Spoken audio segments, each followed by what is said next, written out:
Hello everyone, my name is Shona, and today I will be your tutor, and we are going to learn about adjustment layers in Photoshop. So, let's get started. And so you can see it created kind of like a mask.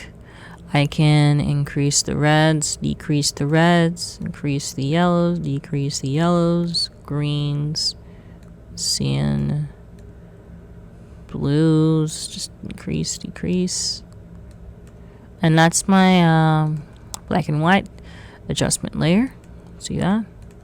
I believe you should be able to see it here too. Black and white mask, off and on. So that's the adjustment layers. You can clip it, like if this is in a shape, you can clip it down, I'm pretty sure. And you clip it by holding Alt. That's how you get the clip-in layer. That is so important. I completely forgot about that. I'm so sorry, guys.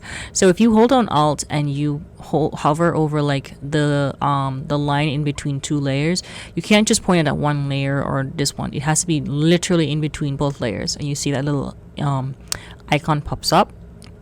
You click it, and that's how you get your clip-in, your clip mask. And let's see. Yeah, you can release clip-in mask. Create clip-in mask, and you can do it like that too if you don't remember the shortcut, but it's infinitely easier just to do with the shortcut.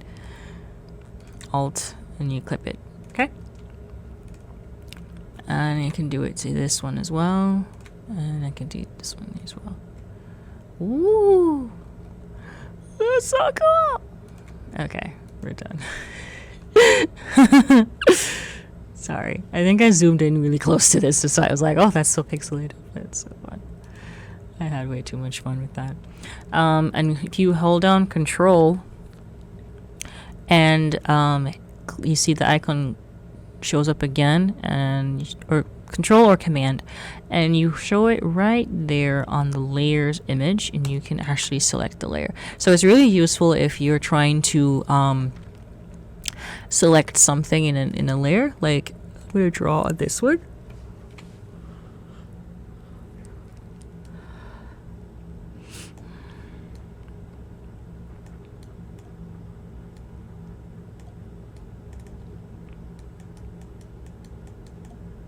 Okay, so there's just fun thing. If I hold down Control or Command and I just click right here, there, it's literally selected every single thing that I just drew on this layer, and I can delete it if I so choose. Control A will select the entire layer, and Control D deselects your selection. So anyways, back to my adjustment layer. So now I can delete this by clicking and holding and dragging it down to delete.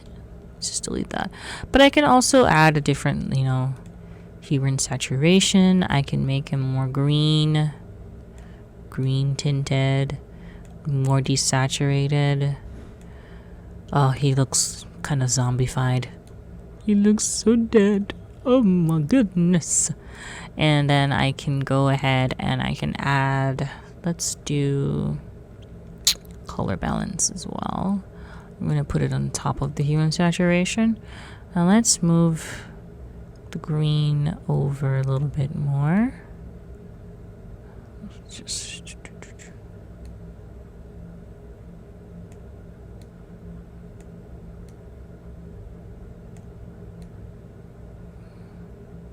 there we go.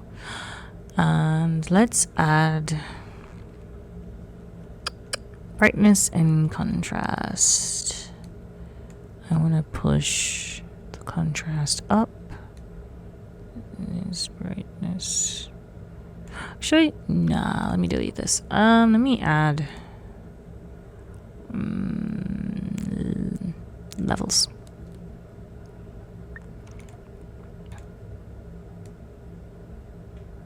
Increase the green. Not by much. I'm dealing with like subtlety. I don't want it to be too green, but I don't want him to be too washed out red either. I just kind of want to give him a more paler There, that looks a little bit better. So it's very subtle. I don't like to make things too crazy in terms of color. I could if I want that effect, but I want it to be more subtle. So now you can see in contrast here how this is more reddish and he's just more like, has like his green tones popping out a little bit more. And I can select all of these guys. Control G or Command G, and I just grouped them. See? Lovely. You can also right click here and you can give it a color.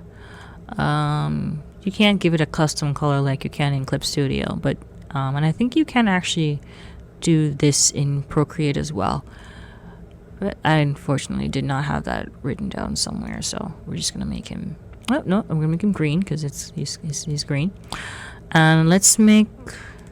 I'm gonna duplicate this. Also, Control. No, I'm sorry. It's not Control D. It's Control J.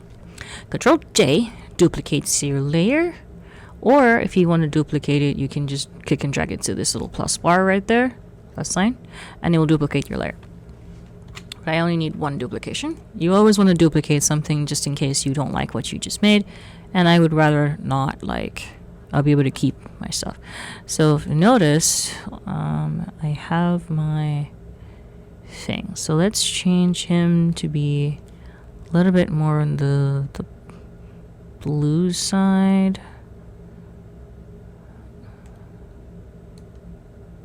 Oh, okay. Some more blue. There we go. Bring up the saturation down. And opacity. Okay. So I've noticed that it's starting to affect this one. I don't want it to, so I'm going to clip it to the layer that I want it to be clipped to. So it only affects this layer. There we go. So, and I think this happened because of the clip-in mask. That's sorry, the smart layer that's on there. The smart object layer, yeah. Because it's a smart object, I think it was doing it for only like the entire thing instead of just the smart object. So just clipping it will ensure it's like it stays here. So with that, I have my hue and saturation. Let's fix this a little bit more. I'm bringing a lot more purple hues. Okay. Let's put in the color balance now. Let's bring back some of those reds.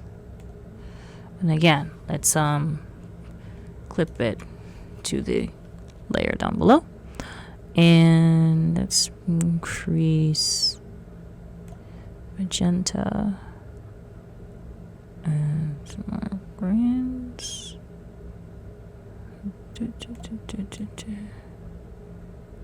Ah, he looks like a vampire. Lovely. Wow. All right.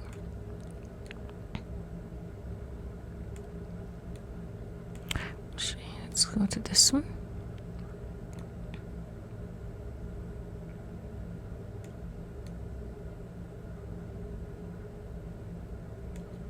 I'll delete it. So it's because I want him to have the more blue.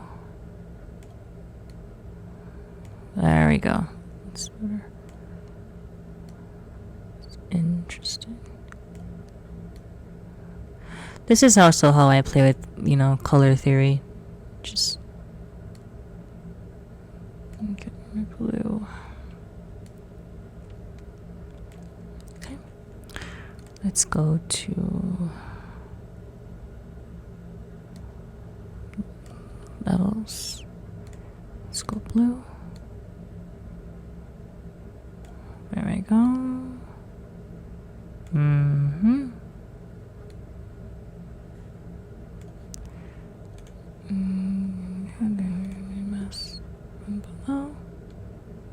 You can see you can clearly see the contrast between them. That's so trippy. I love it. Let's deepen his red a little bit. And Lower the green. Oh, yes, there it is. That's what I was looking for. There it is. It's very subtle. It's very, very subtle.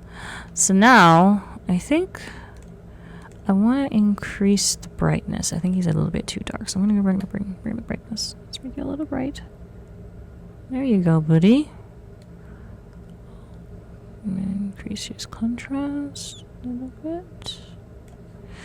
And clip it down. I'm using one hand to do this, so I'm just doing it. So now let's see the contrast between these guys. So that's the original. Let me just move these guys all the way up so it's like in the middle of the thing. Okay, so you can see the contrast between them. So this is the original. I made this had more of a greenish tint.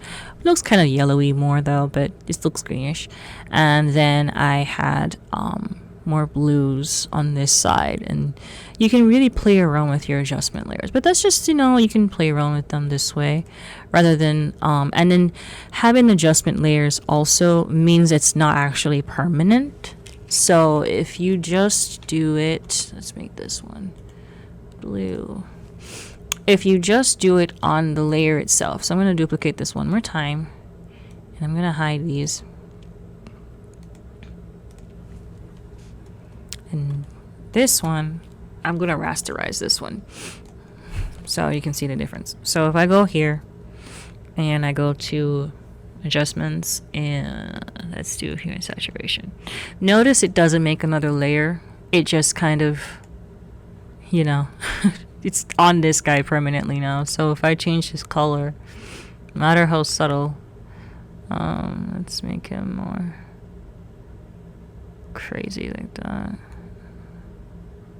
Make it more red.